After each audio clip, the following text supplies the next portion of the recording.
Thank you so much for coming out to this event on small businesses in Shoreline and how we can encourage them. I'm really, really excited for this panel discussion that we're going to have. First, just to introduce myself, I know many people in this room, but there are also many people that I have not met.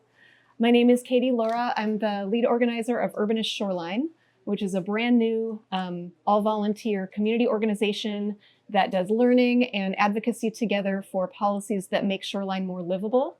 And that means things like more sustainable transportation, more affordable housing, better public spaces, better small business environment, all sorts of great things like that. So if those things sound interesting to you, if you haven't been to one of our events before, go to our website, urbanistshoreline.org. We try to do two to three events every month and really just try to make community spaces where people can get together and talk about the shoreline that they want to see and be part of, and then use our voices to try to affect change for folks that make those decisions. So it's a great way to kind of learn what's going on and be part of it. If you're new here, if you've lived here for many years and have always wanted to be involved, we believe in having fun and learning and using kind of what we build together in civic spaces to make a difference and grow the future that we want to see in Shoreline. So urbanistshoreline.org, if you have not yet been to our website, we have an email list. You should get on it to find out about future things coming up.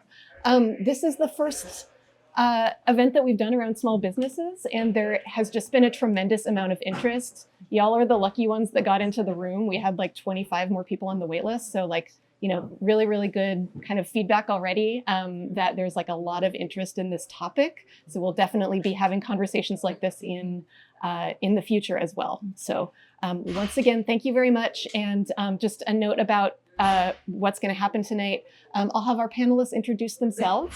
And then we have about 5-ish pre-prepared questions that we'll just have a conversation about. And then we'll have some time at the end to open it up for audience questions. This is being recorded and we are live streaming it. So there are probably people watching at home as well. But if you want to refer back to it or anything, we'll have a recording. We'll send it out in the email afterwards and encourage folks to just, stay in touch with our panelists here. Introduce yourself if you have questions for them after and, they're able to stick around. We can just keep it going. So, great. I'll turn it over to Lorah to introduce yourself first. Okay. Hello, everybody. I am Lara Grauer. I'm the past president of the Shoreline Chamber of Commerce. I'm also the owner of a luxury portrait studio on the north end of Seattle, just over the border, 2 blocks, 143rd and Greenwood. I've been on the board for the chamber this is my 8th year on the board. I'm at the end of my term limit, so this will be the last year I can say I'm on the board. But we've been doing a lot through the chamber to develop relationships with the city of Shoreline and really try to help our businesses not just succeed, but get started, get their problems solved. Our economic development committee has really hit the ground running in the last couple years, working toward improvements on the permitting system and just every place we can. We're trying to meet with people, staff, city council members, whoever will talk to us, to try and get some doors open or figure out how do we make things change and how do we get into the conversation. And we've seen a lot of progress in that regard, which has been really exciting. So I think that's... Yeah, there's a lot I could say, but that's good. That's me. We'll get into it. Yeah. Hi, everybody. My name is Andrew Howe. I'm the owner here at Uplift Climbing. I live in Seattle, but have been deeply invested in the North City neighborhood for the past 5 years now. We're just about to come up to our 4th year anniversary on February 5th. And we're celebrating that with the Lunar New Year party this coming Saturday. Y'all are invited. There's free live music at 7:30, so if you just want to come and hang out and enjoy the space, we'd love to see you there. I've been really grateful over the last year especially, to learn a lot from Jennifer and Nate and Lara and Katie, both from the Urbanist and from the Chamber of Commerce and all that kind of stuff. It's been really cool to figure out how to take this love that I have for the climbing community and apply that into the larger space and get really plugged in. I'm really passionate about us being a hyper-local community business, someone that really can stay here and serve this neighborhood and the people that live here. That's really important to me. So yeah. I'm Jennifer Shelton. I am a business advisor for the Shoreline Small Business Development Center. It is an Small Business Administration program, and it's a partnership with the City of Shoreline, the Shoreline Chamber, Washington State Department of Commerce. We meet with businesses one-on-one. It's confidential business advising. So we meet you where you're at, where you want to go, whether you're stuck, growing, or starting. So we support business creation, retention, expansion. It's no cost to the business owner, no matter how much they work with us. And I'm looking forward to being here. I love this community. Shoreline is amazing. And I also oversee 13 other SBDC centers in the state, and I've been doing this about 20 years. So you guys are awesome. Glad to be here. Hey everybody, I'm Nathan Daum. I'm Economic Development Manager for the City of Shoreline. It's so nice to see a few friendly faces, and I'm really excited to see so many people that I haven't met before. So like Katie said, I think it's really exciting to see this kind of turnout for this topic. 20 years ago, I wasn't doing anything with SBDC or small business. I was a part of an organization called Great City. Has anyone ever heard of that? That's amazing. So, and I mean, what we did is we like worked ourselves out of a job, which is my dream for all of you. I'm serious. Or in my case, I worked my way into a job. So, I mean, I'm just looking at this group. It was, architects, but, people in the development process, but it was mostly residents, Seattleites like me who just thought, we've been to some really amazing, great urban places and felt like that was possible for our beloved hometown. Seattle has grown a lot. I can't afford to live there anymore, but it's got, been some great growth. And being an urbanist there, there's no longer much of a statement, right? If you ask every city council member in Seattle, they'll tell you they're an urbanist. And back then, 20 years ago, that wasn't much of a household phrase. We got some people elected to office and in big jobs in City Hall, and I feel like we did some good. And so mainly I want to encourage you all to really dig in and lean into this, and you'll see a lot of impact. Lara was talking about some of the things that we've done together with the Chamber's advocacy. You guys had this like manifesto of 11 things that must change in the permitting process, and they're all either changed or in the process of being changed. And you'll find a really receptive group of people as staff at City Hall, and council. And our council members, at least one of them, is really mad that you're doing this on a Monday night when they're meeting. So they'll be watching the live stream later, I think. So there's just so much potential in this community, and there's so much love for this community and excitement about what it can be as it grows and changes. And so I will talk a little bit about the things I've learned on the job in the last few years. Most of it is what I've learned from Jennifer and Lara and Andrew, and just what real small business people deal with on a day-to-day basis. But I kind of come to this from more of the urbanist sort of lens in the built environment. I have a master's in planning from UW with a real estate specialization, and we'll get into, I guess, more of what we're doing. But it's been a great on-the-job learning, and for us with small business, it really started with COVID. We had dabbled and done some things in the past. There were no active, real programs for small business that the city was doing, and we recognized it was all hands on deck. I went from an office of one to being a part of a team of 4 of us in the city, because it was like, we have to help small business or they won't be here when the pandemic is over. We gave out we got $1.2 million allocated to small business relief through our COVID relief dollars. We started a small business outreach project with the chamber. Asked them, would you hire a person to do dedicated outreach, 5 meetings a week? You guys said yes. That was amazing for an all-volunteer organization to step up and agree to do that. That led to the knowledge of how valuable advising would be.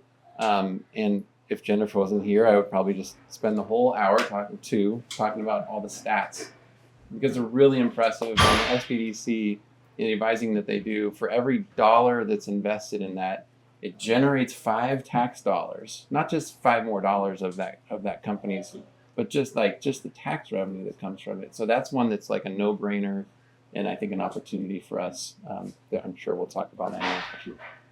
Cool. And I'm not talking about myself anymore, so let's just stop it. I do want to apologize in advance because there is a council meeting going on right now, and I have to be there for the executive session about property acquisition, which is also a part of my job. The only thing I don't love about my job is that I don't get to do the stuff we're talking about tonight totally full time. But during the time I'm doing that stuff, it's definitely a dream job. So. All right. Well, thank you all. So because I know you're on a time schedule, we'll go back to you immediately first, Nate. And this is a question about like challenges around physical space, right? Like one of the main challenges in Shoreline is that there just aren't a lot of spaces for businesses to be in, or not flexible spaces, or not the right spaces. And I would love to get everyone's opinion on this too, but just Nate, I think to get us started, if you can talk about like what's being done and what else can be done and should be done to create more spaces and more flexible spaces for more kinds of small businesses. Sure. So first off, I want to quote the great Jane Jacobs, who said, I can't find it, but it's very simple. New ideas need old buildings. Old ideas can be in old buildings or new buildings. And by that she means like, GM. They can have a big headquarters building built for them, but or they can continue to be in their old building. But new, like startups, I think the things we really want, like those unique boutique, kind of unique experience type businesses, they can't afford the rent in new buildings. So I'm not going to mention much about it, but we did adopt ground floor commercial requirements for new buildings. That's new space. That's predominantly not going to be these types of things. We are expecting that council will eliminate parking requirements citywide. That's a hat tip to this group. You guys have been very effective in advocating for that. And we appreciate that as staff. We think that's something you can allow the market to decide how much parking to build. But if you have an old building, for example, that might be a house, which is now something that can be converted to commercial. So that was done with the comp plan code changes that were adopted 2 weeks ago. And so if you have a house that you want to convert to a business, up to 1,200 square feet of it, up to 1,200 square feet of new commercial space can be built in the residential zones, NR2 and NR3. It's unlimited in NR1. So we took our residential zones from like R4, R6, all the way up to R48 and just kind of condensed them into 3 different ones. NR1 is the highest kind of intensity, and you can have unlimited commercial space in that zone. In NR2 and NR3, which are kind of the lower density, formerly known as single family, it can be up to 1,200 square feet in a new building, or the whole thing if it's less than 2,000 square feet, or up to 2,000 square feet if it's reusing an existing structure. One of the challenges with that currently is parking. If you have to provide the amount of parking required for that type of business, there's not enough room on the property for the parking and the house. And to develop, you're not going to tear down the house and build it again in a different spot, right? To make sure the parking. But like I said, that is anticipated they'll be starting that study process with council next month. And if they go in the direction that they stated in their comp plan that they want to go, which is to eliminate parking minimums, that could help there. I also think the demand from residents, we hear this constantly. I think the planning director, Andrew, told me that 3 out of 4 people that they talk to at tabling events or surveys or things like that, what they want is more businesses, more things to do, unique kind of experiences. And so we're hearing that loud and clear. And I think we're seeing success in businesses like this, that you're really responding to the market that's here now. And we're really excited by your success. And then, a few other just minor things. I mean, this is really limited to the park at Town Center, but Councilmember Betsy Robertson advocated for, in the budget, funding to do a winter light display and the electrical installation required to support that in our park at Town Center. That could be a draw for small businesses that choose to locate there. And then the farmers market continues to be really successful for us. There's a new business in Town Center called Pilgrim Coffee House, which started as a food truck at our farmers market. And then they took over a vacant Starbucks in North Seattle, and this is their second location now. And the Barkery, thanks to Megan, is located in her building in downtown Ridgecrest. Also started as a food truck for dogs at a farmer's market. So, and that's not really the expressed intention of the farmer's market, but it is serving in that incubation. And I think incubators are a great model. I worked for one at UW for years, and I think that's another potential opportunity for us. So, and then just generally, I think you have the ear of our council. They really are interested in small business. They're really concerned with small business affordability and displacement. These are things they think about. I'm still in office of one, and part of my time is real estate, so I'm not even a whole person dedicated to economic development. But there's this opportunity there. There's momentum around these things that we're going to be talking about tonight. Thanks. Do you have anything to say? Because I'm curious about the office building next door to City Hall, because there's space there. There's also a space in the office building next to City Hall that we don't own. Yeah, that's not really a policy thing, but yes, come on by. I'll give you a tour. But that's like an old building with space that Yes. maybe businesses don't know exists Yeah. that they could move into. Maybe that could become an incubator kind of situation. That's what goes through my head. Yes, it absolutely could. All we need is a few $1 million to pay off the loan, and then we don't have to worry so much about how much rent we get. Right now, it has to pay for itself because we bought it with this interest-only loan, so we didn't have to spend any of your tax dollars to buy it. It's just paying for itself, and we can keep it in that format of an office building for the foreseeable future, which is very cool. So, but it's very affordable because it is an old building. So come and see me. What else about kind of the challenges and opportunities of physical space? Anyone have anything to add? Well, I recently opened my studio 2 blocks south of the border and spent the probably 9 months, a year before that, looking around at spaces. And I looked in Shoreline, and it's either brand new and the rent is really, really high, or it's old and it's used up, like people are in there. There's nothing vacant, and if there's something vacant, there's like 1 or 2 things in Shoreline that might have some vacancy, but then it has to suit your needs. So if you're looking to open a food service business, you can't move into the office building next to City Hall very easily. So not only does there has to be space, but it has to suit the needs of the business.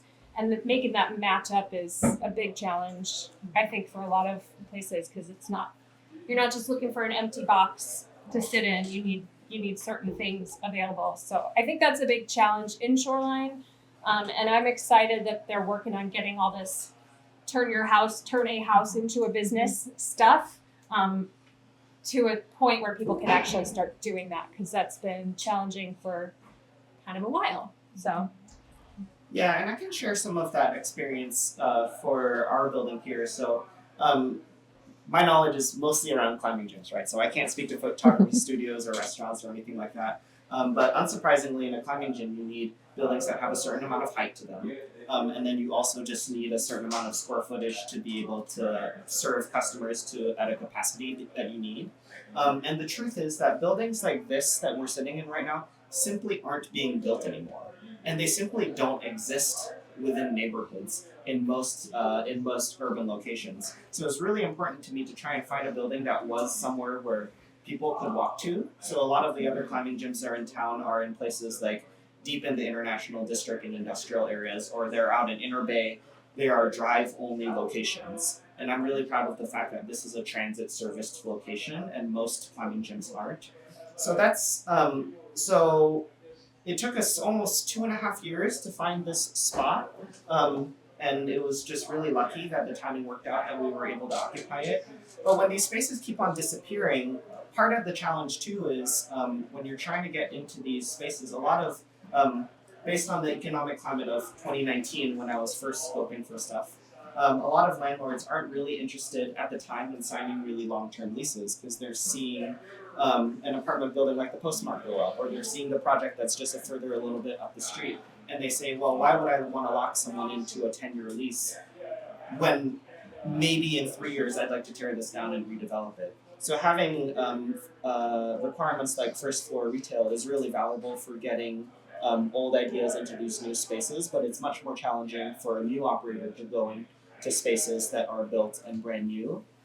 So I don't really have a great answer for that, other than I think that city council is composed of citizens like you all that just happen to step up and say that they really care about businesses existing in your space. So it really depends on citizens to really speak up and make it known through attending events like this, or leaving public comment, or going to community forums and just saying, hey guys, we really, really need spaces for these businesses to exist, because if everything gets torn down and turned into something else, it's really, really hard for someone that's coming in as a small independent operator to be able to create new business. Most of the businesses that you're going to see come in otherwise are going to be are going to be backed by much bigger pockets or franchises or stuff like that. And I'll go. What was here before? What occupied this space? It's been a bunch of stuff. So just before us, it was the Maid Brigade. So it was the depot for a commercial cleaning service, and then before that, it was Master Computer for a long time, which were both great small businesses that were served this neighborhood for decades. And I just want to echo your comment about your council works for you and really takes that direction. Their dance card is pretty full right now with things that have been brought to them by the public, by members of the public, and so it's a great example of how that influence really plays out into policy. It's where they're focusing their time. Sorry, that is the indicator that it's time for my kids to get in the bath. That's not That's funny. So, Andrew, I think we'll go back to you now, and just speaking as the business owner whose business we are currently sitting in. We know that the costs of all things are very high right now, and there are like a number of challenges around financing and running a small business. Can you just talk a little bit more about some of those challenges that like everyone might not be familiar with, not in the day-to-day? Yeah, I have some numbers. And I want to be clear that when I'm talking about these numbers, like I'm not trying to paint a woe is me kind of picture. I'm much more just trying to paint a picture of the challenges that small businesses are facing and what that means. So one of the things that I think about a little bit is, we've talked a lot today about city policy and advocacy and going from almost like the more supply side of solving a lot of these small business challenges. But I think with the advent of social media and the internet and all this discoverability, it's really great, but it also has reduced our ability to rely on our individual communities to serve what we need. It's much easier and much more likely for me to be like, oh, well, what's the best whatever happens to be in Ballard, so I'm going to drive down to Ballard instead of looking for what's in my direct community. So I think from the supply side, there's some things that we can solve there as well. But to talk specifically about numbers, so we signed a loan for this location and closed on the loan in March of 2020. Good times. Yeah, it was a really good timing. All of this worked out really, really great. And when we signed the loan, it was at a 6.5% interest rate. And because I'm a small business owner operator, I received an SBA 7A loan. And the only loan programs that were available to me at the time were variable rate interest loans. So in March of 2020, I was paying at 6.5% interest, and until August of this year, I was paying at 11.25. So my monthly interest rate was going up by about $5,000 a month, which is massive, right, for a small operator like this. Other real challenges too is, for example, our rent payment when we first started here. And I want to be really clear that this was a contracted rent payment, so these escalations were not a surprise whatsoever. But it's hard to plan around that and a 4.75% interest rate hike. When we first opened, our rent was $8,300 a month, and currently our rent is $14,700. So that is also a large jump, which kind of speaks to the challenges of small business owners and just how difficult it can be to make those numbers really match up sometimes. And again, like the point is not to say woe is me, but I would say pretty strongly that pretty much every small business owner that I know gets into this not because we view this as the primary vehicle for financial success. If we were to get into this, if we were looking for that vehicle, we would go do something else. Don't do that. To be frank, Yeah, and it's kind of hard to explain why we really feel called to this and why we really desire to do this. Because small business owners, being such entrepreneurs that have to figure it all out on the fly, we have these skill sets and we have these really marketable abilities, but yet we feel called to serve our communities in that specific way. And that's what I mean when I talk about like the hyper locality of a business like Uplift and how we want to serve our community. I think that kind of demands a community that's looking for those services from within itself as well. Does that answer your question? Yes, Okay. thank you. And what about anyone else kind of, with your interfaces that you have with small business owners, what are some of the other challenges that you've heard about or that keep coming up? So financing is a hot topic, and it's almost that you have to have money to borrow money, pretty much. And there are 5 criteria for any type of a loan. Just think about you yourself. If someone was asking you to borrow money, what you want to be sure of is how do I know this person's going to pay me back? And so you have to demonstrate to the borrower that you have cash flow coming in that can cover the loan and your living expenses. And as a new business, it's a bit of you have to really build your case with the forecast. That's how the SBDC can help. But they look at secondary source of cash flow. You're looking at how can you secure the loan? Do you have enough assets that the bank could take if you need it? So they're looking at collateral. They're looking at cash flow. They're looking at character, credit score. You're building a story of why you can justify the loan, and the banks are historically a little bit of anti-risk. So that is where the SBA comes in, and there are startup loan programs through the SBA that will take on a little more risk. The challenge is it's a little bit of a higher interest rate. The more risk they take, the higher interest rate you get. So basically, building your case, showing that for the overhead that you're renting, that you're going to be able to sell enough of whatever you sell on an average sale to cover that, pay your salary, and pay the overhead. And so it's building the story. Programs like ours can help with that, but it is tough. There are, like I said, SBA provides a guarantee to the bank so that they'll take the risk. That's where the SBA programs come in. There's a lot of microloan programs. There's a lot of alternative loan programs that you can seek that are really trying to fit the niche of trying to help businesses get started. So the Department of Commerce is putting up flex funds. So trying to make capital more accessible is out there. It's a goal of a lot of agencies. But ultimately, everyone who's lending wants to make sure the business owner is successful. So telling your story, covering those 5 C's. They want to make sure that you don't get in here and you can't afford to live. And landlords have the same almost viewpoint where I want to be able to lend to lease to someone that I can make sure can cover the rent. And so these higher rents, it's just getting a business in there that can churn enough sales to make sure that they can take care of that rent and show that there's enough market demand. And so those are some of the challenges that we find is telling our story, telling it well, and finding a loan program that would fit.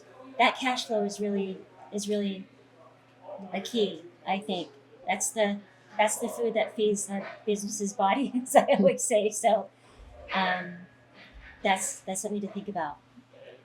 I would say there's a lack of awareness. You were just talking about that, kind of getting your story out there and making sure people are aware you're here to help and how much you can help them. There are hundreds of nonprofits in Washington State alone that are focused just on small business support. I don't know even half of them. Jennifer knows them all by first name. She has dinner with them, and so people getting in your door and meeting with you, it's just a capacity issue. And we're hiring a replacement because congratulations on your much deserved promotion, but that's a replacement of a 1-to-1. And we have examples in other places where it's an office of 5 or, it's a team and there's this specialty discipline folks within there that can help people with particular things and just can handle the backlog. Yeah. So since you're all Shoreline folks, if you tell SBDC that I sent you, she'll let you cut in line. Yes. But otherwise, it's like how many 3-month wait or something? Well, it was getting up there 6 weeks, 2 months. Yeah. We don't want that. We want people to get in and get help and get connected to those resources and grow. Yeah, we can help with cash flow, telling your story, preparing you to talk to a lender, finding a lender, talking about alternatives, family, friends, investors, slow money movement. There's a lot of options out there. We can definitely help you, and it's again confidential and it's no cost. And that's what we're here for. Our success is measured by did we help someone increase their sales or did we help someone get a loan?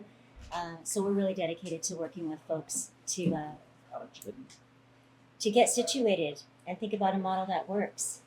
And I would add on top of that too, to address the bigger topic of the night of why aren't there more small businesses in Shoreline. People will ask me occasionally like, well, I don't know anything about how to start a business. How do I even do this? And there's this idea that it's kind of this like checklist of steps that you go through, starting 1, 2, 3, 4, and that's not really the answer. It's kind of everything all at once, and it's hard to really describe that to someone until you've started to do it. So when Jennifer's talking about telling your whole story, the way that I describe this to prospective business owners is you kind of have to imagine that your business already exists, and you need to talk about it in a way like your business already exists. So if someone's saying so if the Uplift wasn't open yet, and someone's asking me, well, tell me about your pricing and your day pass rates and your, what's your employee development program and what's your fitness blah blah blah and all that kind of stuff, I need to have those answers and I need to act like it is already here.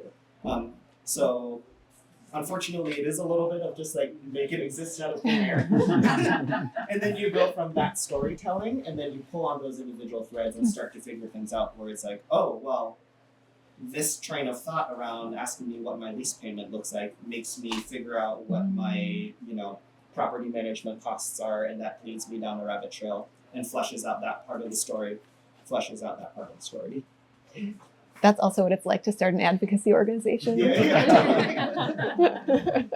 Talk it into existence. Thanks. So I think we've all had the experience of like, you have a beloved small business, maybe you don't go there as much as you should, but then you find out one day that it's closing, right? And keeping small businesses open is an equal challenge, right, to attracting new ones and helping folks start them. So this question will go to you first, Lara. Just about the challenges of keeping small businesses open. Once they're open, what have you found has been the most successful in supporting existing businesses? The question, you're talking to Lorah, but we're not. The question is around the challenges of supporting small businesses once they're already open so that they can continue to stay open, and just in supporting them and what sort of support the chamber offers and what else is kind of the most helpful that you found. Sure. So when I was thinking about this question, I kind of went to some quick answers, and the more I thought about it, the more I realized it's just really complex. Staying open and staying in business, there's a lot to it. So there's a lot about it that's just making sure the business, as the business owner, you have to have the right business at the right time in the right place. So there's some luck and some strategy involved, and that falls on the business owner. And it's their responsibility to go out there and do the research and talk to people and figure out what the market wants. And so that's the challenge that every business owner is facing every day. How do I find my people, get them in the door so that I can stay open and do it again tomorrow? So that's a big thing, and I think that's really self-motivating as business owners, but it also, I think it sort of kind of mirrors what Andrew was saying about we have these financial challenges that the outside world doesn't necessarily know about or realize that, I'm trying to be a neighborhood climbing gym, and I don't know how much it is a month to be a member here, but man, $14,000 just to keep the doors open, let alone pay the staff, and how many memberships is that? That's a lot of math. So there's just a lot to just process through as a business owner in order to stay open. But at the same time, a lot of it is luck and who you know. And I think networking and getting out into the world and talking to other business owners, talking to your customers, talking to people in the city council, talking to business advisors, all of that just helps spread a wider net and give you resources that you might not have known were out there, because you just don't know what you don't know. So you have to go out there and talk to people and kind of stumble onto things. So as people in the community, I think if you're interested in helping small businesses, there's the obvious go there and spend your money there and buy things from these small businesses and do it as often as possible and tell your friends, because that's the piece that the business owner doesn't really have control over. And it's very appreciated. And if you become a regular at a restaurant, you're more than just a regular. You are like my dearest friend that I dream about at night. Like, at least I have this one customer who comes back again and again. So don't let their busy mode make you think that you're not appreciated and that your business doesn't matter, because it does, big time. And then, as being on the chamber board, chamber past president, there's the Chamber of Commerce. I think we do, as far as networking, we do a lot of that. We host a lot of events. We provide educational opportunities, mostly at our luncheons, which, depending on what business you run, may or may not be convenient. But we have a lot of really great speakers to come in and let you know about things you didn't know. We had a guy come in from the IRS a month ago to our luncheon and talking about like all the things on their website that can help you like figure out your taxes or answer these stupid questions where you get scared. Oh my God, the tax man's coming. But like, there's a guy you can email and he'll help you. He actually lives. Nice. Shoreline. Right, in Shoreline. Yeah. Yeah, I mean, so we have these educational opportunities. We've had Jennifer come speak. We have a lot of like government entities that are out there willing to help, ready to help, and it's free, and you just have to call them or email them. There's so many resources. We have our partnership with the city, where we're doing business outreach, and this year we've changed that up a little bit. So we're partnering with it's a program called the Community Business Connector, and it's with the Seattle Metropolitan Chamber of Commerce. They're the ones who run that program. But we've contracted with them to make our outreach more impactful, to give us more impact and more stories so we know what we're getting from this effort. But that's something that any business owner, you can go to the Community Business Connector website and fill in your information, and they will call you and hook you up with resources that you might need, like financing or just SBDC business counseling, or whatever it is that your business is looking to do. They want to help you get more employees. They want to help you grow your business, grow your revenue, get more people on your staff. So the chamber, I don't know if any of you have been to the chamber website, but it has exploded with information. Every page you look at, there's like links to this and links to that. So anybody on our board of directors can help. Lots of our members who show up a lot have a clue about what's going on. So we're working really, really hard to try and help businesses stay in business, grow, know each other, build communities, so we can have things like this and we can all be friends and try to have it be fun and not just a big pile of stress.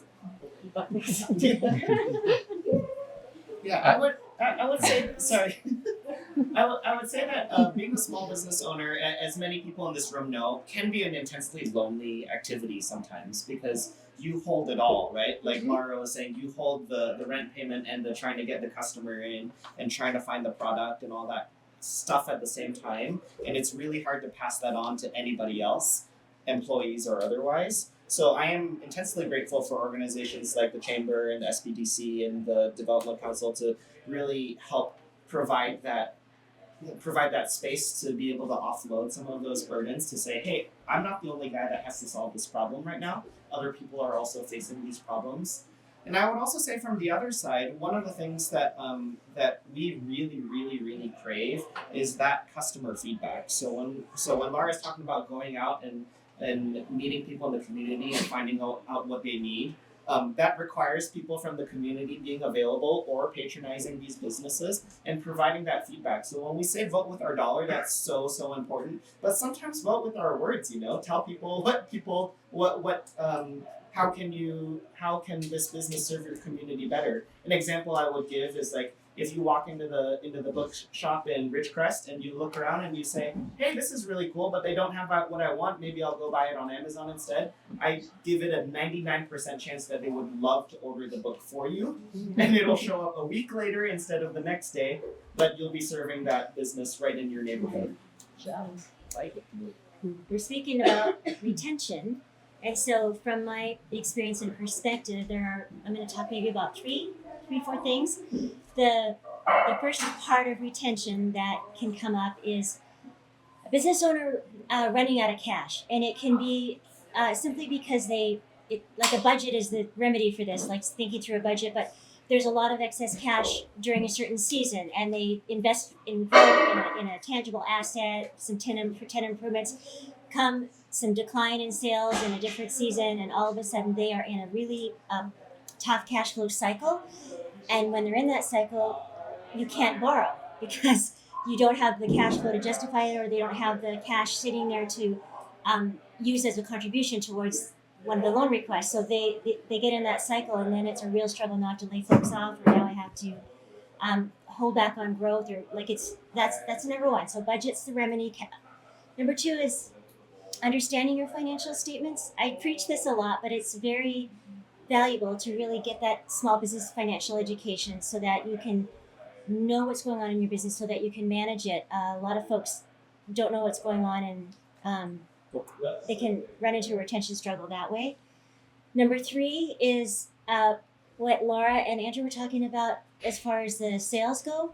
A lot of folks start a business and they're really good at that particular thing, but there's the sales and marketing, there's the sales aspect, there's the hustle part of the running a business that never ever goes away. You have to also be comfortable with that and being strategic about that. And so folks might get real busy in it, doing the business, running the day-to-day, not be out there as much, not be selling as much, not be clear on what is their value proposition, who's their customers, where should I go to grow it, where can I reach them. So that can also affect retention, where they're just not growing, or they burn out. They can burn out that way too. And the last is the challenge with hiring employees, finding employees to grow with your business, or retaining employees. So that can come down to engaging your employees, managing them, making, is there theft going on? I have seen businesses go out of business because there's internal theft going on, and that's a retention problem. So having policies and procedures in place for cybersecurity, for employee retention, and then recruitment, and creating a really nice culture for your business. So all of those can affect retention. They're all important functions of a business to keep an eye on, and kind of knowing your growth strategy. Sometimes staying smaller, under 5, is the right fit. You don't always have to be a 50-person business, but if you are, there's cash flow, understanding financials, having your HR program is a good bet. And I'll give you one tip for retention. It's built backwards. It's how much money do I need or want from this business, and what's my average sale, and how many of those do I need? If I need $100,000 a year, if you're looking at a startup, and my average sale was $100, you just do the math, and that's how many per month, per year, per month, per week, per day. And you can break it down, and that can keep you in a plan to stay in business, because then you develop your strategy around that. So those are my retention experiences and areas for keeping an eye on, so that we stay in business a bit longer. I want to just mention a couple of things that, so at the state level, there was a program called Go Global, which sounds more like export and stuff. It was actually just for businesses that are not online. And Andrew was going to talk about that a minute ago. Like, you want to go online and find the best whatever and go there. You'd be surprised how many of our businesses in Shoreline that have great food, or that you might go to, that you don't even think about looking them up online. But that's really become a pretty crucial way for people to find your business. So there was a program provided funding by the state to help those businesses get up online. And that's something that WEDA, which Shoreline is a member of the Washington Economic Development Association, has been advocating for that. And that's an Olympia thing. So I always like to encourage people to don't forget about City Hall. But then don't skip over that all the way to the federal level. There's a lot of stuff that happens in Olympia that really impacts our lives on a day-to-day basis. And people just completely forget about it. So if you show up in Olympia, that's a great place to throw your weight around a little bit, because you hit them where they ain't. And one of the things the city is signing on to a bill for the ADO funding, and this is very inside baseball stuff. Does anyone know what a ADO is? And that's kind of a problem. So I know you do. So Lara mentioned it earlier. The Community Business Connector Program is a program of the Seattle Chamber of Commerce, which has a little bit of funding provided by the State Department of Commerce to support all small businesses in all of King County. And it's enough funding to pay somebody to run a program, but not enough money to run the program, basically, right? So, and that funding hasn't changed in 15 years, while the state has ladled on more and more requirements. And these ADOs across the state have taken on more. If you go to the LinkedIn page for WEDA, Washington Economic Development Association, you can see some really inspiring projects. And they're great examples of what ADOs can do. That's not state money. That's the local community and the big businesses that are there, and the city government and other people have added money to that pot so they can do these really cool incubators or programs to support small businesses that are diverse. And you're talking about kind of staying in business. And I don't think we can ignore the elephant in the room. The new Republican administration is very aggressively attacking people based on their ethnicity, their country of origin. And our small business community is extremely diverse in Shoreline. Our small businesses, we have a lot of immigrant and refugee business people in our community. And I think this is an opportunity for us to embrace them and to support them and make sure that they can survive this onslaught and help them stay in business. I think we have a council that is supportive of that idea and would love to get behind initiatives along those lines. And I think our federal delegation would see this as an opportunity for meaningful resistance. So I think there's an opportunity there, and I don't know exactly what that looks like, but it's just something that we were talking about it briefly before we got started. I mean, this immigration status thing is popping up in conversations, and it's very ugly and despicable, and it is inhumane. And I think that there's an opportunity. So, Thanks. sorry for getting on my soapbox. Do you have something you want to say right now? I just want to, I didn't hear what ADO stand for. Oh, sorry. So Associate Development Organizations. So the State Department of Commerce funds, and Washington State is nearly dead last in what the state does to support business. And again, sorry for being on the soapbox, but they have a lot of spending and a lot of great programs that they'd like to continue. They have about $10-12 billion a year less coming in than what they're projected to spend. And so this is a great opportunity for them to grow the tax base by supporting these ADOs, which are doing this work to grow and support small businesses in their communities. So we know the results from things like what Jennifer's work does and what the ADOs do. It's remarkable, and the dollars and the outcomes speak for themselves. And like I was saying before, with hundreds of nonprofits dedicated to supporting small businesses that nobody knows about, we need those people that are doing that work all day long, day in, day out, and are really knowledgeable on small business specifically to actually, to move the needle.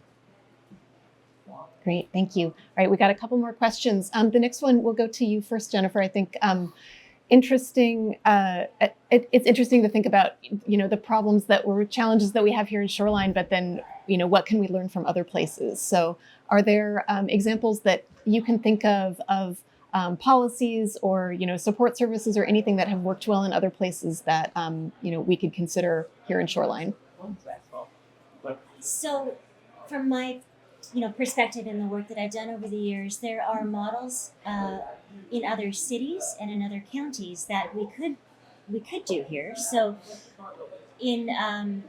at Highland Community College, and there's 5 cities that come together, and they have a hub where there's one person dedicated to startups with just start zone programs. There's one person dedicated to the majority ethnic community that speaks that language, that works with entrepreneurs there. There's one person dedicated to young entrepreneurs and Latino, and then there's the other business advisor dedicated to general business advising. And so they've created a hub then with internships with the college. So that's one particular model. You've got another model in Thurston County where you've got some of these government programs that provide no-cost assistance in one spot. You bring together a women's business center, government contracting, an SBDC, a business and innovation resource center. So that's another model where all these services are free to connect businesses. And then the city of Seattle has a lot of programs specific to tenant improvements and art businesses and business advising and small business loan programs that are special for City of Seattle business license. So they're doing some unique stuff, providing some services there. When I think about Shoreline, I think about what are our assets, what do we have? Because we could develop an incubator. There's commercial kitchens in dire need, right? So but that could support food business development in Shoreline. We have a film program at the college. Could we not need space for developing film business entrepreneurs? And do we want more mom and pop shops? Do we want to support that culture? So thinking about what you want to attract more of and then developing programs or resources around that. So again, those are some examples of other counties or cities that have put together these comprehensive hubs of support. And we're with the business connectors, the chamber, the SBDC, we're really starting to develop that in Shoreline. And then with the college having some entrepreneur programs, and it's great. Hopefully we can develop this ecosystem of a lot of support and resources.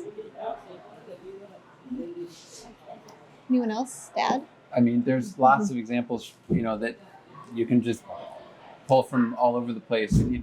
Business improvement districts, that's a way for funds to be levied from a local area that can be used for beautification projects or street cleaning or landscape maintenance or things like that, or lighting. There are storefront improvement grant programs that other cities implement. Jennifer was talking about some of the things the Seattle Office of Housing has, with a lot more money to play with, of course. But again, it's a matter of priorities. Tenant improvement grants or loans. Tenant improvements is one of the big ones where you'll have a new building going up and it's a raw shell space, and they're only building a ground floor commercial space because we're making them.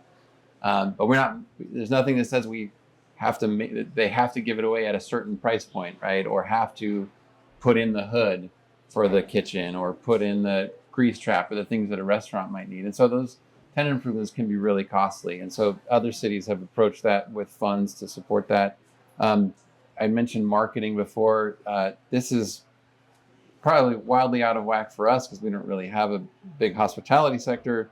But CTAC gets $2 million a year in hotel motel tax, which they can use for marketing efforts and promotional efforts. And those programs, if they're done right, and you have good people and they're smart and they're good at marketing, that really moves the needle by driving traffic to businesses or to events or things that connecting events to the business community. So they're kind of making money from those things. So, and the other thing that I would just encourage everybody to do is to kind of like close your eyes and picture that magical, perfect world and best place you've ever seen for like a street that's just lined with great small, business, great shops, and it's really vibrant. What does it look like? And then kind of picture your street or picture the street, in your neighborhood where you think that would go, and what needs to change or what do we need there. So just, what the city can do is kind of set the conditions with our code and our policies and things like that. And one of the big ones that a lot of these buildings don't have is on-street parking. And that's a big issue if you talk to a lot of retailers or businesses or restaurants. Even if they're wrong and their customers aren't going to park right out front and they're fine with parking in the building or a block away, most folks who are looking at a new space, from what we've been told, is they won't even stop for the appointment if there's not on-street parking, right out front, because that's just kind of how their market works in general in the big picture. And so we don't currently have on-street parking like in our engineering design manual. It's not really in our code that these places are intended to be business places, and so you need that. It also provides a nice buffer from the sidewalk if you're a pedestrian. It kind of just helps to create those conditions. And then streets themselves. We have a very spread out, sprawling street grid pattern. It's not even really a grid in most places, right? And the redundancy and repetition of a really consistent street grid leads to variety of land uses. If you have a street grid that's kind of changes and different everywhere, and you end up getting homogeneity, because all you can really do is just kind of like single family residential there. But if you've got this really redundant grid, what it does is it creates flexibility for a lot of people to get to this point or that point. And that's something that would only come through like sub-area planning, maybe. We'll talk a little bit about what's kind of upcoming, I think, with upcoming policy stuff. But those are just some examples of things that I think are available that we can steal from other places. If government is really doing their job right, they're not making anything up. They're just copying from other people, right? It's the one place where plagiarism is really celebrated. And to be that guy that's open about numbers tonight, specifically when you're talking about TI programs, and that is massively, massively impactful for small business owners. So when you talk about installing a hood or creating programs to fund these types of things, so the sprinkler system that y'all see above in here is something that we installed, and just the sprinklers, not the water line from the street, was $50,000 in 2020, and I would expect that it would be significantly more now, just because of the cost of pipe. So these are the types of numbers that we're talking about. If we can help small business owners to get that off of their bill, it's immensely helpful. But if you move, you just take it with you. Right. It's your Yeah. I think there's something also to be said about people who own the land get to decide what's done there. So if you know people who own property, talking to them about what do you see for the future of this parcel or this building, or what are your plans for the future?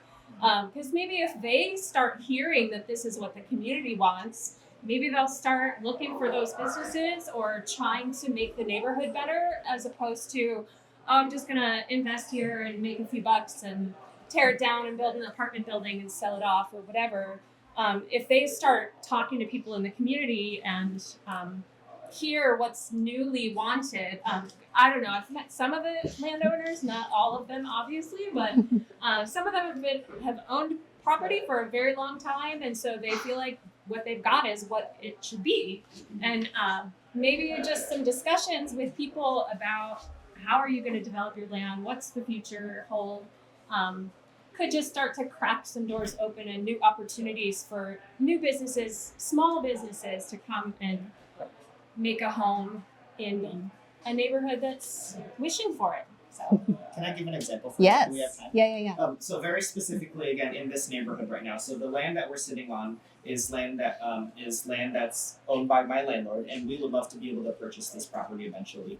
The property that's over there at the postmark, they've received what's called a multifamily housing tax exemption, where they allocate a certain amount of their apartment building to affordable housing projects. I want to be really clear, I'm very pro housing, and I think it's excellent that there are affordable housing options for people in this neighborhood.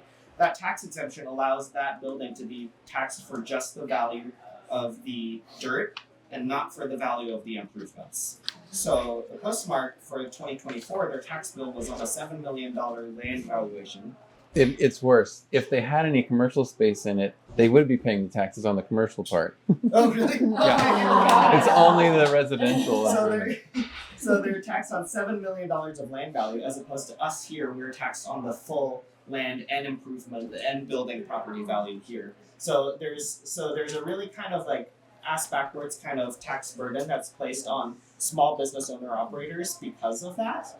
And in the same way with the landlords, it makes it much less attractive to try and sell it to an owner-operator instead, because they could sell it to a guy that's got a finger on the scale in the less amount of tax burden that they have if they were to develop it with these much deeper pockets coming from out of this neighborhood. So that's like a really concrete example for things that we can advocate for and advocate for policy around commercial spaces to be in the areas that we live in as well. The plus side is that the teriyaki restaurant over there, Ichibencho, their land is also owned by that same property owner up until last April, where they were able to convince the landlord to sell that dirt to them based on a largely emotional play.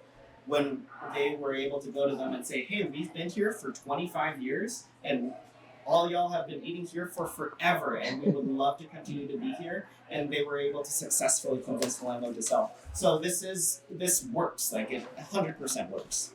Yeah. That's great. I love So that. what's happened with the multi-brewery spot? We can talk about that. Yeah. We're gonna start a Everyone crowdfunding has that tonight, and question. Andrew's gonna buy it. Yeah. Let's go. Yeah. Everybody, pull out your wallets. Let's go right now.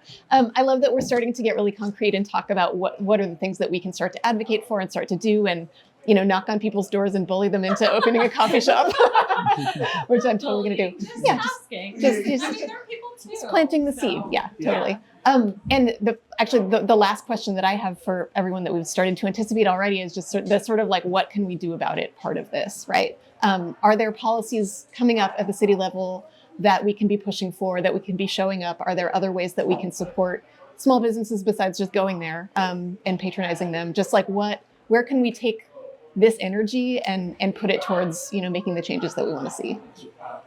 That's to anyone I who feel like wants that's to. probably to me, but Oh, do you want me to repeat the question? No, I just say, can you speak up? Yeah. Yeah. Sorry, we're in a loud climbing gym, so. so I'll start. So we're doing the economic development strategic plan right now. We're about to begin that. That's a very small process because we just went through a 2-year-long process doing the comprehensive plan for the next 20 years for the city. And a lot of really great stuff came out of that. A lot of the stuff we're hearing tonight in terms of what people want to see. And there's some concrete there's a 20-year plan, and the economic development chapter is very clear about what some of the goals are. What we need to do is figure out what we want to do in the next 5 years, or what do we really want to focus on and lean into and make a priority. So that'll be a process. There will be opportunities to contribute to that. You mentioned the MFTE program. That's the multifamily property tax exemption program. It is a one-size-fits-all program right now. And so that means some neighborhoods, maybe we would like to see more housing built. Maybe some neighborhoods, we would like to ease the pressure on commercial property by maybe restricting or demanding more out of the affordability component that we get in exchange for the exemption. Maybe there's some neighborhoods where we would like to see more market rate housing. Maybe anyway, that'll be looked at through that affordable housing review that's happening. I believe it's happening this year. Not my department. It's the community services department. But they got budget to hire a consultant to lead that study. We mentioned the parking minimum elimination most likely is hopefully coming this year. We will be, I will say we're going to be looking at the tree code, which doesn't directly relate, but it is an example, like I said before, of really effective advocacy to make that be the top priority of our council currently. So they're going to be working on that. And it needs some work. There are issues with the tree code. You could cut down really big trees and keep a bunch of really crummy trees. So it does need to be fixed. But I will say that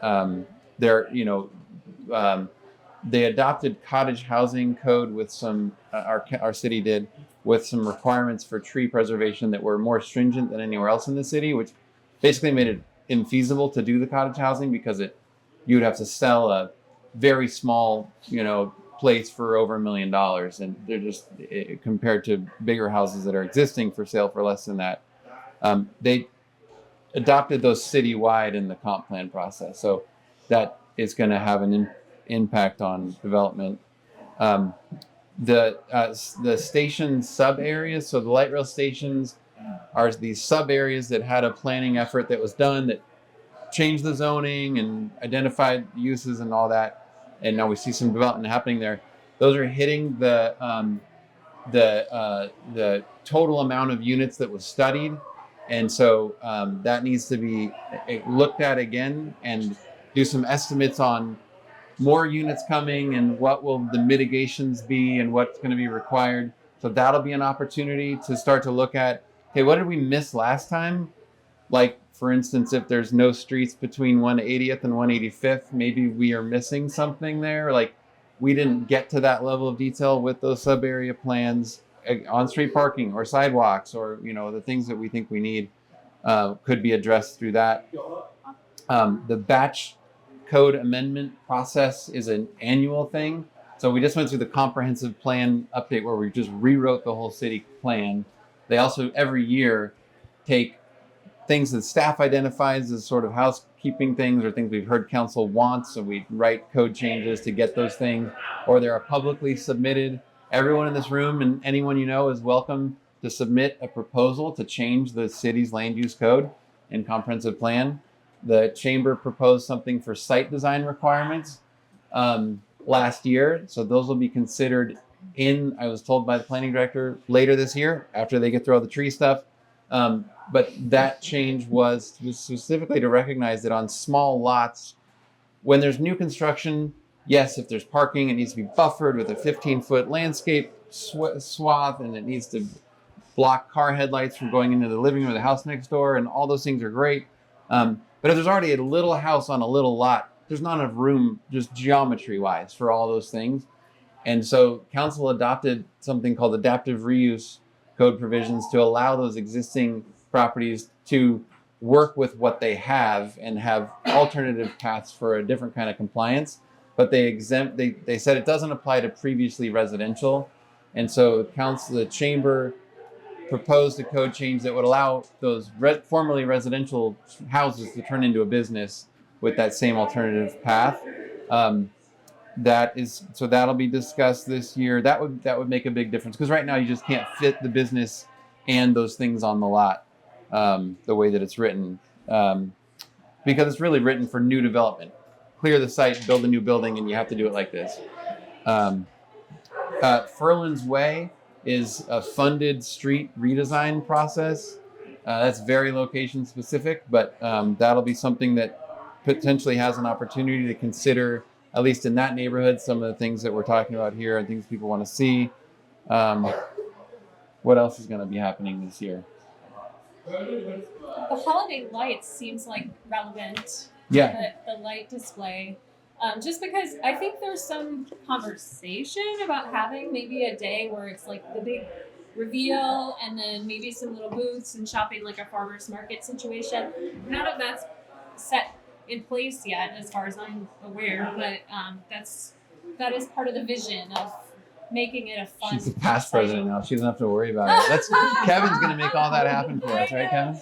I need Jess here. She's the one who knows what's up with that. Yeah. But yeah, that's something that I don't know. I think there's a little glimmer of maybe the town center could be something cool. Does anyone even know that we have a town center? But once you put that light display there and you plunk some little booths or something, it just feels like maybe I would want to hang out there and stop at Trader Joe's, and I don't know, Pilgrim Coffee's right there now, so it's starting to like have a little glimmer. And that's going to be part of that, yeah. But that'll be part of, I don't know if that's like an advocacy thing, but that lights display is going to be interesting. Keep your eye on that. And I'll say too, if it's difficult to keep in your head all of the things that have been mentioned about what's coming up and what to keep an eye on, subscribe to our newsletter, because like we are tracking all of this, and when there are opportunities to show up and comment or read more about things, we're going to try really hard to put together resources to make these things really understandable, like what the actual impacts of like development code updates, right? You wouldn't know just by reading it necessarily, but that's one of the main things we're trying to do, is like really simplify and get it really connected to like action steps that you can take. If you've never been to a city council meeting, you should come. Get on our email list, and like we'll all go together. It'll be really fun. They're riveting. They're so fun. Yeah. Thank you, panel. That's all the questions I have, but I wanted to open it up for, I think we have maybe like 20 more minutes for audience questions. And you know what? Just because we have the live stream, I'm going to bring a microphone over to you, so you can speak into the microphone. You probably don't need a microphone for me. I'll speak loud enough for everybody else to hear. So, Kate is also chair of the Parks Board, so I'm interested about your vision for parks. You're obviously interested in parks. What do you think? All right, we're going to do a full pivot, and we're going to talk about parks. That's an important piece of making the community livable. Yeah, absolutely. And I think there's actually a lot of, so this is a question for me. So So yes, I'm the chair of the Parks, Recreation, Cultural Services, and Tree Board, also at the City of Shoreline, which is a volunteer community advisory board that weighs in on all things parks, recreation, cultural services, and trees. There's a lot of overlap there with or potential overlap for our small business environment. And I think one of the things that I'm really excited about, and that a number of our other board members are, and some folks on council too, is just the idea of kind of activating existing parks or future parks in kind of a way that could be called placemaking. There's maybe a sort of pop-up business element to that. Very, very vague ideas right now about this, but I think that in terms of public space, Shoreline has fantastic parks, and a lot of new parks are being developed and are on the horizon, and there's a lot of energy around what does activation look like for these parks that might not have come online yet, might be coming online soon, but starting to get them, to get the community to sort of notice that they're there and start using them even before they're open. So I don't know, that's just very off the cuff. I think there is a lot of overlap between, public space, small businesses, parks, all of that. And I did not prepare an answer for you, but No, all good. No, yeah. No, that's just top of mind for me. What else? Yeah, let me bring you the mic. I'm wondering why it's taking so long for Triumphant Valley Dim Sum Restaurant to open up. In case y'all didn't get that, why is it taking so long for Triumphant Valley Dim Sum Restaurant to open up? Anyone want to take that one? I was in there the end of last week and asked them in person. They are sitting, waiting for permits and inspections. They're ready to open. Happy Valley. Triumphant Valley. Triumph Valley. I went down to Renton to ask them what's taking so long. Who else? I would add to that, I'll ask about that when I get back to to get more at the meat and potatoes of the question of what are the timing delays that cause small businesses to not be able to open in some presumed amount of time. A lot of the time for us, it can feel pretty out of control because we submit, we sit there, and then I'm a small business. I'm a rock climbing guy. I don't know anything about what an electrical inspector does, and I don't know anything about what a framing inspector does. So there can be some confusion about what really happens there. So one of the things that was really encouraging was a meeting with the chamber and Andrew. I forget his last name, city planner.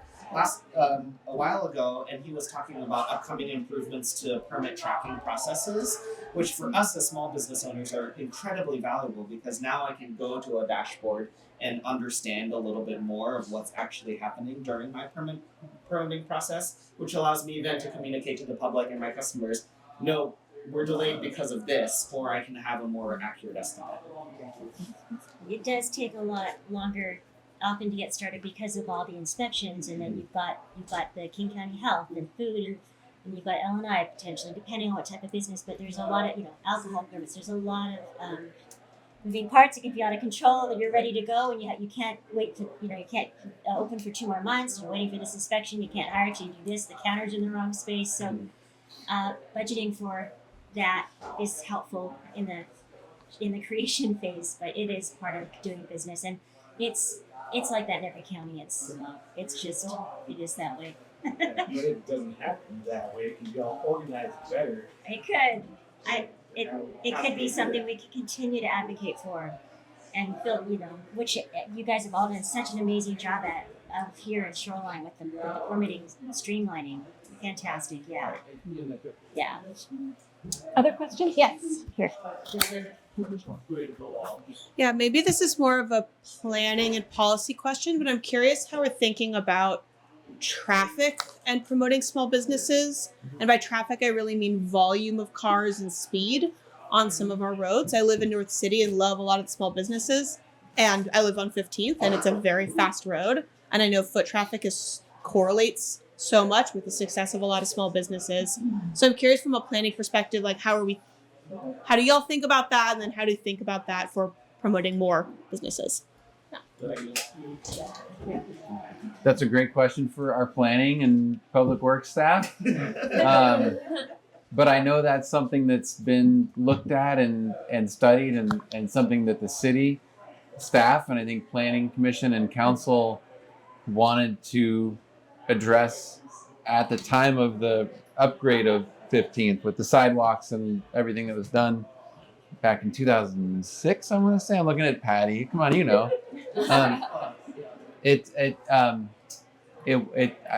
I don't think there was the support at the time for what you're speaking of, or there was opposition. To bring one.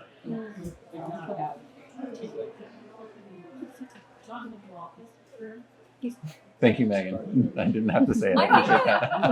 Well, I think that planning for streets and traffic and pedestrian safety and all of that, I think is an opportunity for us right now. I think that like when you look at Ridgecrest neighborhood, there's no place. It's sort of just like walk where you want, and I don't think there's a street light anywhere. So I think, and we love it that way. but I think if you wanted to, maybe the community would like to see that become a little bit more of a robust place, or in what's it called, Richmond Beach. That little Richmond Beach road, you just drive down there. There's sidewalks, but it's not really walkable. I think there's opportunity for the community to come together and say to the city, hey, we want places where we can just walk out of our house and go here and feel like we're safe in that transportation mode. So that's been on my mind for the last couple of years. We did some like map activity with the city, and it got me thinking, like, why do we have to come up with some big plan like Bothell where we invent this new town center? Maybe we can just lean into what already exists and make those places stronger. So that's sort of where my head is on that. But to get anywhere on those things, we all, like this group, I think is going to be a big part of making that happen, because we all have to come together and say this makes sense and this is how we can move forward incrementally, as opposed to just reinvent the whole city because we don't have a downtown. I mean, I hear that a lot. We don't have a downtown, so just forget it all. But we have little hubs, you know? So let's lean into those and make them cool. I love it. Yes. Here, let me bring you this. Just for the live stream. Hi, I'm a small business owner here in North City, and as I direct people now, they can come via light rail, and that's wonderful. And it's super scary to walk from light rail to North City. But I know that sidewalks are like not in the budget for a while. Can we advocate for like no parking on one side of the street? Like, are there some of these in between and things that we can do? And sorry if I missed this, I came a little late. Yeah. Are there things? Absolutely. 5 to 10 years. I was waiting for Katie to say that you're going to advocate for those things. I mean, absolutely. I think there's a tremendous amount of evidence for things like the correlation between walkability and small business revenue, and the perception of safety in being able to get to a business to patronize that. There's just like a ton of data around this, like the case is closed, and so the connection between what we call like a livable place, right, which like includes multimodal transportation, walkability, like placemaking, public space, all of that. It's all just kind of one package. And, whether you're coming in from like a small business angle because you want to support small businesses, or you're coming in from, you're a parent and you want a safer street for your kids, or, you're trying to buy a home and there aren't any that you can afford. There's just like all of these different entry points into really like what I think is kind of a shared vision that a lot of us share about the community that we want to live in, right? Where like, you don't necessarily need a car to get around all the time. You can choose how you get around. There's like a mix of buildings around, a mix of, housing and businesses and different types of housing for different people at different stages of their lives, and, public spaces that are well loved and well taken care of and that people are using, third places, which are very, very, rare. And as all of our small business owners know, like if you're trying to create a place like that, the deck is stacked against you in a lot of ways. And so I think part of it is just keeping this kind of big vision in mind. Like you said, Nate, like close your eyes and imagine the place that you want to live in, and then like think about what it will take to get there. And there are small, I think, interim steps, like changing some things in the development code. And then there are some like much larger kind of big vision things. And I think keeping your eye on the ball in both directions is the name of the game, but just know that like you're not alone. I think there's a lot of folks that kind of share that vision, and that's a lot of, at least what we're trying to do with Urbanist Shoreline is just keep showing up, keep advocating for policies that will get us a little bit closer to that. So yeah, not an easy answer. No, but I mean, I think it is a function of that level of engagement and who our council is hearing from, or our planning commission is hearing from, what ideas are front and center and top of mind, so that when those decisions are being made, you know, it's, oh, but what about that street between here and there that I heard from that community group on? Like, maybe we should do that one first and then do this one over here second. I mean, you know, that kind of thing can really move the needle, or how it's being designed, or what the purpose that's being envisioned. If these voices that we're hearing tonight are a part of that discussion, it'll influence that design. It'll influence that policy choice. And a simple way to do that I would add that I learned from Katie is that you can just go to the City of Shoreline's website and sign up for email notifications of city council agendas or anything else that's happening within our civic arena. There's a lot of like lots of boxes you can check, different topics. So every week I get an email that says this is what the city council agenda is, and then most of the time I read it and then it's about this long and I move on. And then every once in a while there will be something that will say, I'm interested in that, I'm gonna leave a comment, I'm gonna go talk to somebody else and figure out how to show up for this then.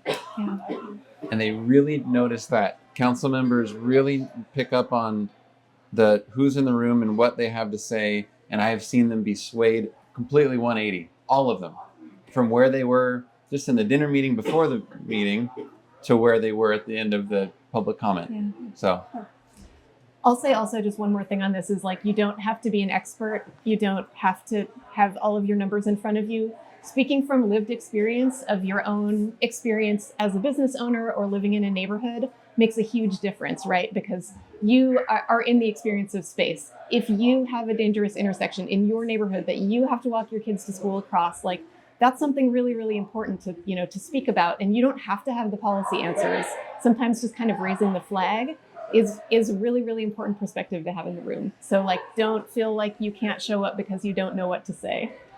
Or you could run for city council. If you want to run for city council, let me know. I'm trying to find someone. Hey, really? Do we have one last question?